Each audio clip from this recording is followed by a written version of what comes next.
bienvenue dans cette nouvelle vidéo dédiée à la prise en main de Mars. Donc tout d'abord nous lancerons Mars 4.5 et dans Fire on va cliquer sur New.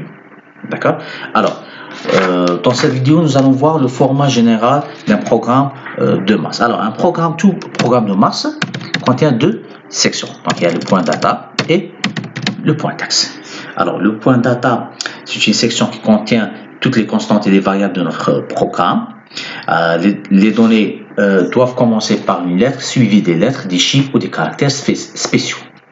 D'accord? Donc généralement, là, on peut déclarer une variable, par exemple, qui s'appelle C, point, et là, on écrit le type de la variable, .byte. Alors, le byte, c'est quoi?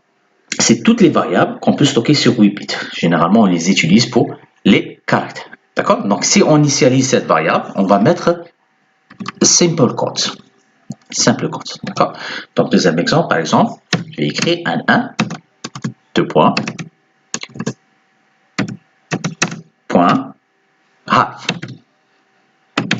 Half et valeur initiale, par exemple 26. Alors, half, c'est quoi? Half veut dire demi-mot, d'accord? Donc half veut dire la moitié et half veut dire demi-mot. Un mot mémoire dans l'assembleur MIPS occupe 32 bits, d'accord? Donc ce sont toutes les variables qu'on peut stocker sur 16 bits, d'accord? Donc le troisième type, par exemple, 1, 2,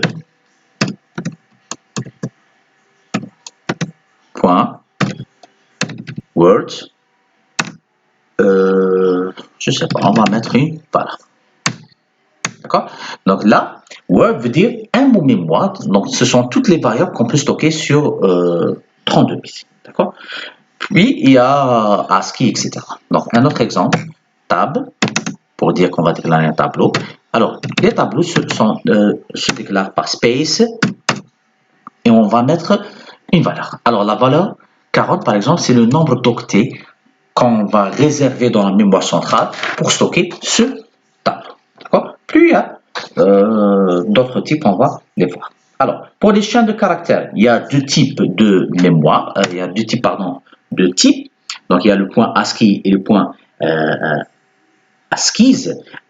Bon, la seule différence, c'est que le point ASCII veut dire une chaîne de caractères terminée par un caractère nul. Donc, si je déclare, par exemple, message 1, point, 2 points, pardon. Alors, où sont les 2 points? Voilà. Point, ASCII, donner la valeur d'entrée, par exemple.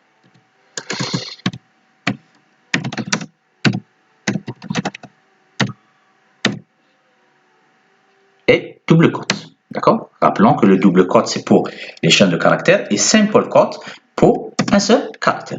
Je vais mettre 1, 2, 2 points, point, ASCII, donc le Z veut dire 0, ça veut dire que c'est une chaîne terminée. On fait savoir au compilateur que la chaîne est terminée par le caractère nul.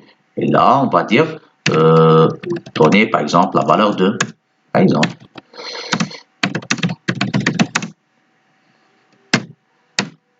Voilà.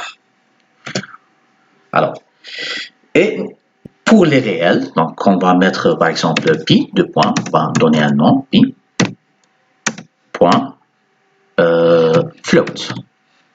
Alors float, c'est le type de toutes les variables flottantes, simple single float, d'accord? Donc ce sont toutes les variables flottantes qu'on peut stocker sur 32 bits, d'accord?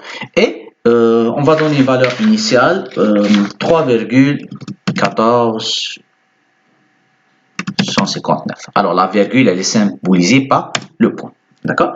Et je sais pas, on va dire T par exemple. Point double. Double, là veut dire double float. Et on va donner une autre valeur, d'accord?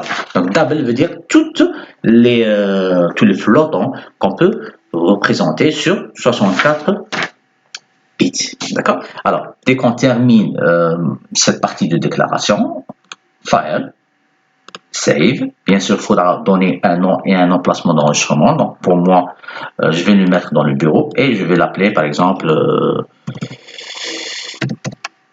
exemple 1. Et enregistrer. D'accord? Alors, on va cliquer sur Run, Assemble. Assemble, c'est l'opération de compilation. Donc là, on vérifie est-ce qu'il y a des erreurs ou pas. Donc, Operation completed successfully. Et nous revenons sur Run et Go. D'accord? Alors, vous voyez que le programme is finished running. Drop of bottom, ça veut dire que le programme a été exécuté et il n'y a aucune erreur. Le seul problème, c'est que dans l'exécution, il n'y a aucun résultat affiché, c'est vrai, parce que dans cet exercice-là, nous avons juste déclaré 8 types de variables. Comme on l'a déclaré, alors le nom de la variable doit commencer avec une lettre suivie de lettres, de chiffres et des caractères spéciaux. Et nous avons le point byte, le point half, le point word, le point space, le point ASCII, le point ASCII, le point float et le point double. Je vous remercie pour cette vision.